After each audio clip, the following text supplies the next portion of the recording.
Swayam Prabha. Digital India. Educated India.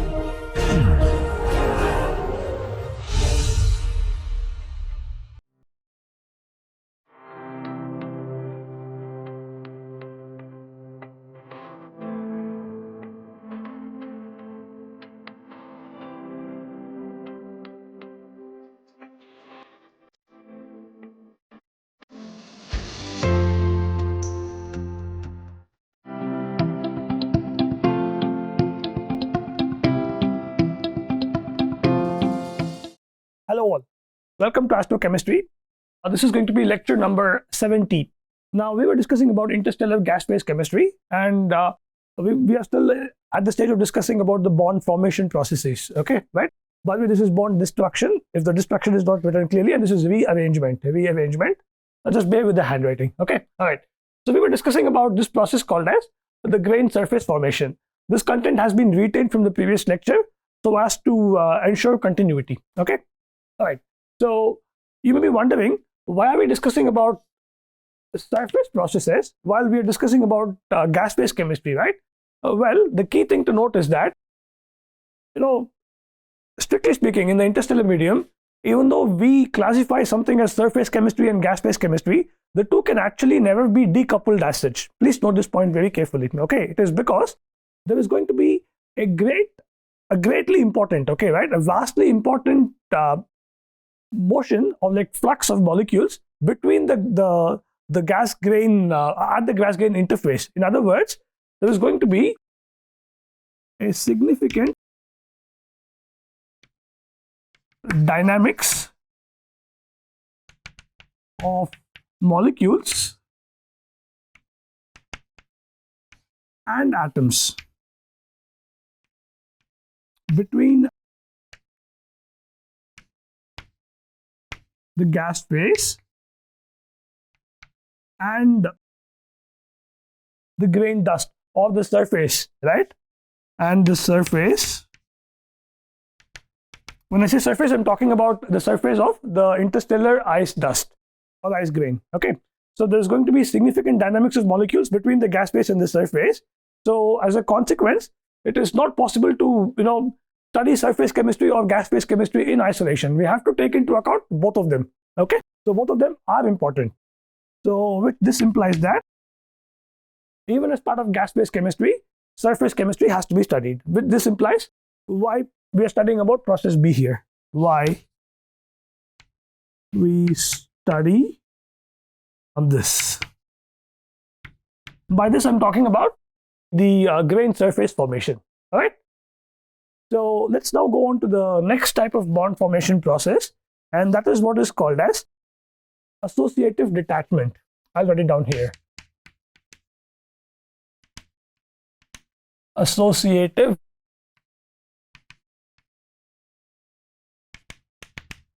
detachment.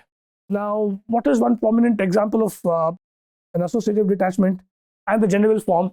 The general form is going to be something like, you take something like X plus Y, let's say, okay, right? I have an anion, and some other molecule is coming and colliding with this anion, and what's happening is that you form this bond XY in the neutral state along with the removal of a high energy electron, okay, right? This is what is called as associative detachment. What could be an example? Well, the interstellar medium contains cyanide anion, okay? So the negative charge typically on a top n. Let's say that this is colliding with some high energy hydrogen from the ISM, right? And consequently, you can form HCl neutral molecule with the detachment of an electron, and that is why it's an associative detachment. Now, typically, the reason why this occurs is because the incipient Y species, that is the hydrogen, sometimes can come with high energy, okay? So associative detachment can occur due to a molecule, or it can also be due to cosmic rays, okay, right? Can also be due to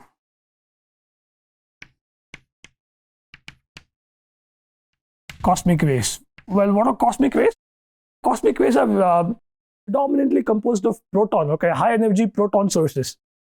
So, I mean, another example of this would be something like, again, take, Cn minus plus Cr. By Cr, it's not chromium, I'm referring to cosmic rays. Giving rise to, you have, something like Cn plus electrons. Okay, where the cosmic rays absorb the electron. All right. So this is the way how cosmic rays can also aid with associative detachment. All right. Please notice this is yet another type of bond formation reaction. So we've discussed some salient bond formation mechanisms. Let's now look into some bond destruction modes, because a chemical reaction is all about what? Forming, rearranging, and destroying chemical bonds. That's all chemical reactions are about. Okay. So let's look into some bond destruction modes, and this is going to be bond destruction.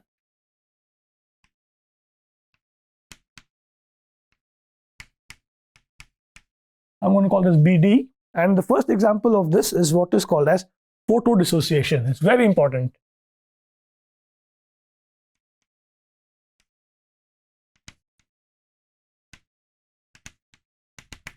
Now, what's an example of photodissociation?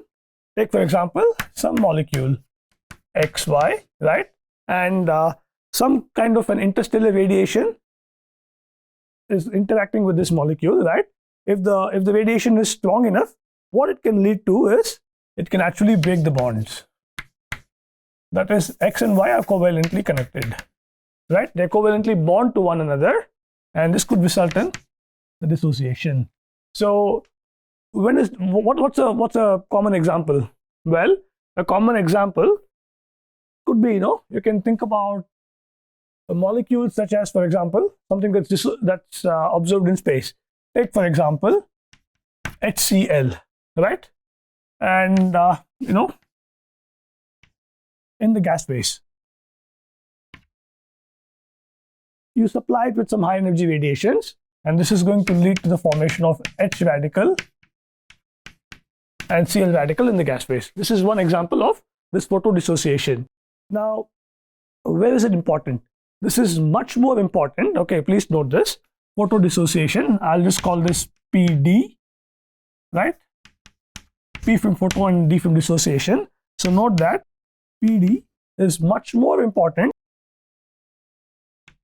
wherein, the cloud is not so dense. As a result, it is subject to the interstellar radiation so much more. But in the dense molecular clouds, the core part, okay, right? The core part where the molecules flourish, okay? The core is protected from, rays, that is like radiation, which could cause photodissociation, which is why the molecules are even present over there, okay? The core is protected the bonds, all right? So this was one example of bond destruction. The next process is what is called as, right here, B, dissociative recombination. Now, what's the prototypical illustration for this? It's of the form XY plus some positively charged species plus electron into X plus Y. Let's say you have some cationic species detected in the ISM. When some fast moving electrons are colliding with this particular cationic species, what this results in is, let's say, some kind of, it results in the cleavage of the XY bond and the neutral molecules are present. What's an example? An example of this would be CH3 plus electron giving CH2 plus H, right? Notice the beauty, see, typically such reactions are difficult to happen on Earth, okay, right? Wherein, one side is going to be ionic and the other side is going to be neutral. But that is the beauty of the interstellar medium and the reactions happening there. Wherein, you have ionic species on one side and they get converted into neutral species, all right? Because typically, there is going to be some sort of an ion balance between the reactant side and product side on Earth. That is for terrestrially occurring reactions. Okay, so, and note also one more point. What is the normal valence of carbon? It is 4, but here it's 3 and here it's 2. But it's okay, right? Because these are typically what are called as reactive intermediates while we discuss chemistry on Earth. However, well, they can be formed in space, and they have been detected in space also. So please note this point, okay? So dissociative recombination is yet another way via which bonds get cleaved in the ISM. So there is one more mechanism, that is one more mechanism of bond destruction. That is what is called as collisional dissociation. Now, how could this happen? Say, for example, the prototypical example is something like XY plus some third body, okay, some third molecule M. It could also be a surface, right, denoted by S, and that results in the cleavage of this bond XY, okay, that results in the cleavage of this bond X plus Y, and the third body just takes away the excess energy in the bond, okay, right?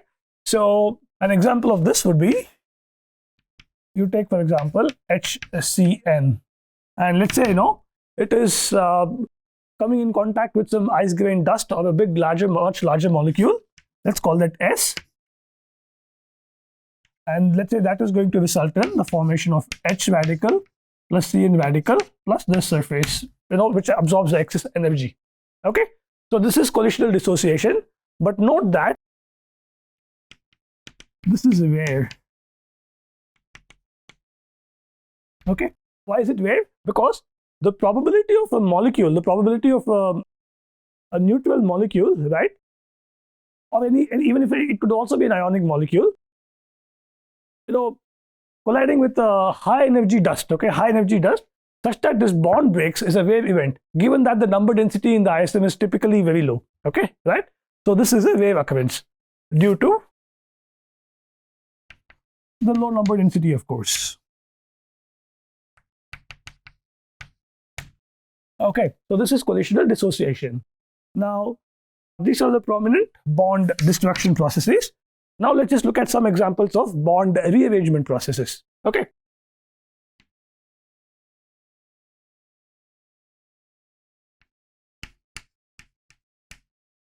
Now, what are the ways via which bond rearrangements can happen? The first thing is what is called as ion molecule exchange. Now, the prototypical example for this is, say, something like X plus YZ, giving rise to XY plus Z. Now, what's happening here? Well, the bond, right? The bond initially was between Y and Z in the reactant side. So this bond is getting rearranged, and I get the formation of what is called as XY plus and Z. Well, an example could be, for it, X plus could be your, let's say, something like H plus, and let's say this is OH, right? Your YZ could be an OH, and you can have OH plus H. Now again, note, right? OH plus is not possible on Earth typically, right? Because it's going to have O is highly electronegative, so you would be having the formation of OH minus. But in the ISM, OH plus is also possible, and of course it has been detected also. All right. So both OH radical and OH plus, the ion has been detected. So via ion molecule exchange, your bonds can rearrange. I gave an example of a much simpler species, H plus and OH. This is also feasible with organic molecules also. Okay, so please note this. So this is one way. The next prominent way is going to be, so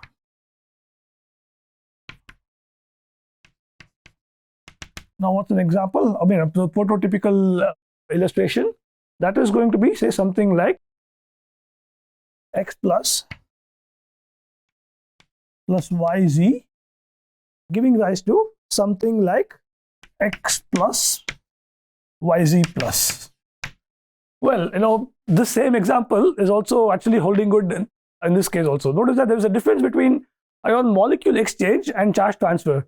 Because here, my Z and X happen to be the same, this also happens to be a specific case of charge transfer, wherein, the charge has been transferred from one species to another. So the same example holds good in this case also. All right. So this is the mechanism via which the charge from one species gets transferred to another species. Okay. So this is one more documented way. When I say documented, these are the chemical reactions, right, which have been simulated in experiments across the labs, okay, right, in the world. And they have been found to be of relevance in the ISM. Please note this, okay. Of course, you can always ask me a very valid question. Has anybody, gone and seen how a chemical reaction is happening in the ISM exactly? Well, of course, no. Of course, the answer to that is 100% no. But what we do know is that we can, to the extent possible, right, with a lot of approximations, simulate the conditions putatively proposed in the interstellar medium and perform some experiments.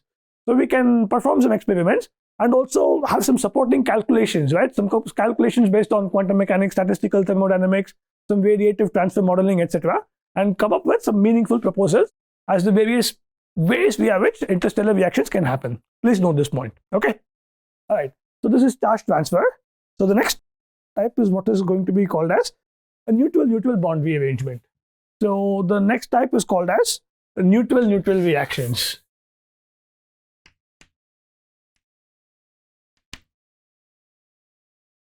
Well, neutral-neutral reactions can also result in bond formation. It can also result in bond rearrangement. An example of this is going to be simply of the form. Well, it's similar to this case, only that here it's an ion and molecule. Both are involved here.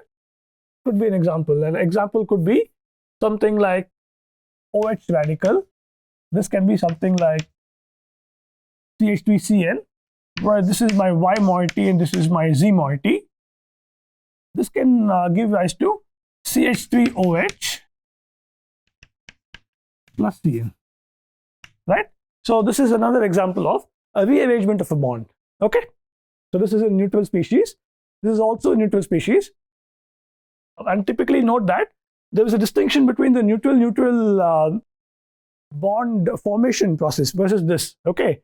Herein, of course, a new bond is formed, but alongside that, there has also been a rearrangement, okay? Now, this is a free radical species, and this is a closed shell system, as we call it, okay? All electrons are paired. So this reaction is not going to happen in just one step as a radical reaction would occur. Please note that, okay? I'll right away point it out. It is that, note, multiple steps. Even though the final products are written here, the reaction will not happen, directly in a barrierless way, etc., etc. Okay, so please note this. So these are the prominent ways via which you can express bond rearrangement reactions in the gas phase as relevant to the interstellar medium. All right. So what is the broad message? We did not go through individual examples, but we understand that there are a lot of mechanisms through which different types of chemical reactions can happen in the gas phase alongside the surface, the solid phase via the surface. Okay, but the most important point to note here is that it is not exclusively gas phase or exclusively surface chemistry. The gas grain dynamics is very important. Okay, and in fact, this was a nice example that illustrates that kind of brings us to the next point in this lecture series, which is that not all reactions happen in one step. Okay, for example, even though overall this reaction is represented this way, it takes multiple steps. The moment it takes multiple steps, we need to take into account the significance of thermodynamics and chemical kinetics in the interstellar medium. So I will briefly, begin our discourse on thermodynamics and kinetics in this lecture, and in the next lecture we shall continue with that. Okay, I shall begin the discourse on thermodynamics and kinetics as relevant to the interstellar medium. So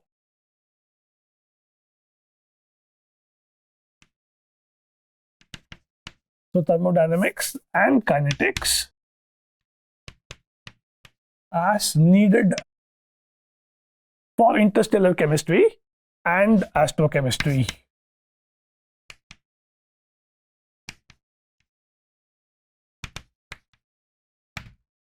Now, you recall from your high school, at the moment I speak of thermodynamics, what all comes to your mind?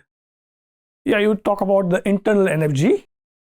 So the types of energies, the thermodynamics gives rise to, let's say, 3 types of energies.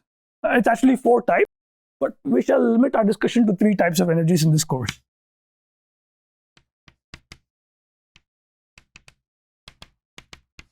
Three types of energies for a molecule. Okay, right? Noting that there's a star at the top of the 3 because there is one more, but we're not going to discuss that in this course. Okay, what are they? They are going to be A, what is called as E or U, which is the internal energy, right? So when you have an ensemble of molecules, that is a collection of molecules, the molecules collide with one another. Each of the molecule has distinctive translational, rotational, vibrational, and of course electronic states also. So this is the net energy due to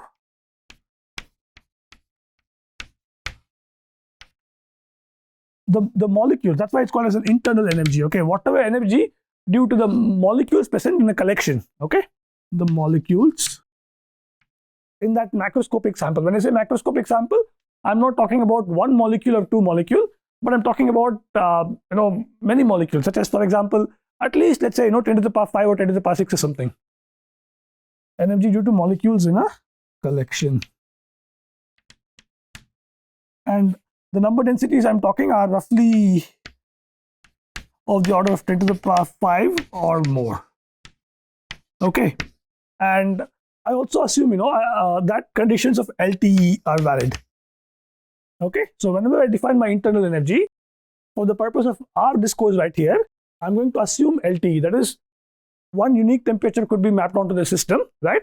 And there are enough molecules such that the Boltzmann distribution is going to be holding good. Okay. So LTE is valid. Approximation of LTE. Okay. Right. So under approximation of LTE, I can define what is called as an internal energy. What is the other energy that you have heard of? So the other type of energy that you have commonly heard is what is called as enthalpy. It is not U of E. I'll in fact write it better. It's U or E. Okay. In this course, we use the symbol E. Okay.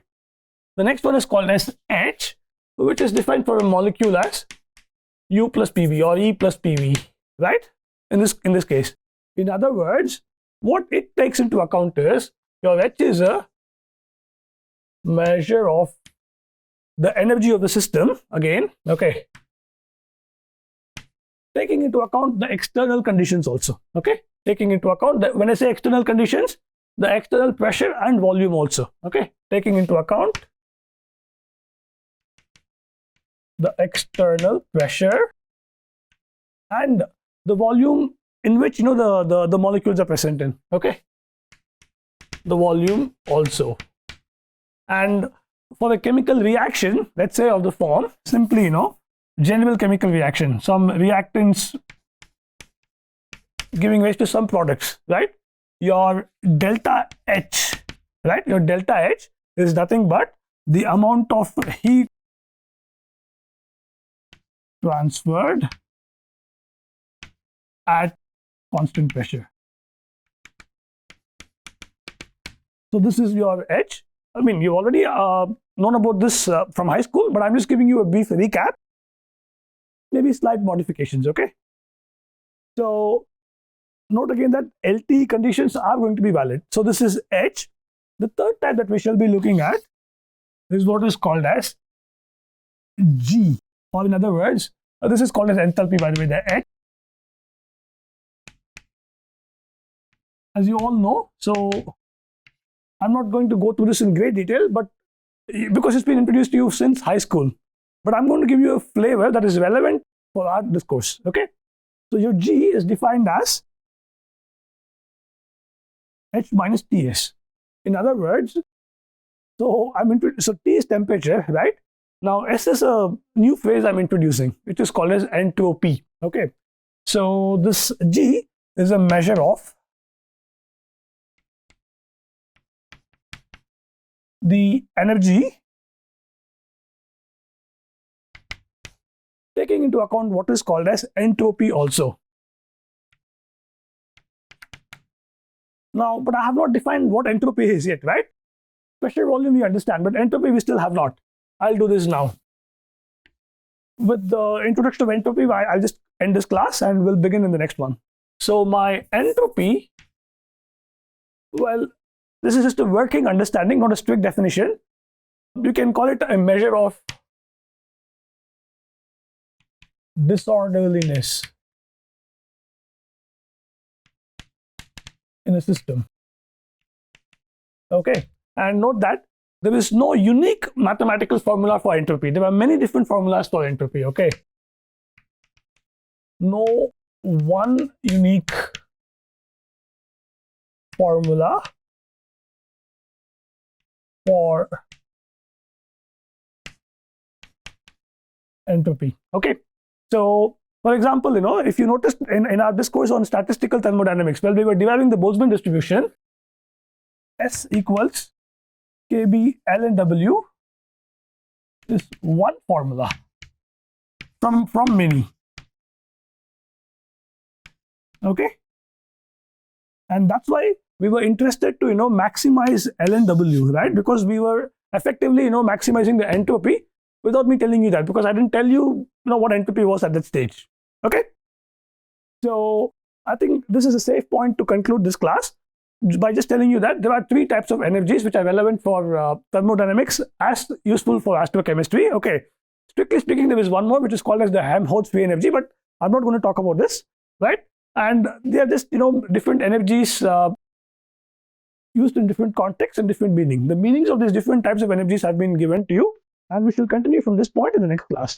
Thank you so much.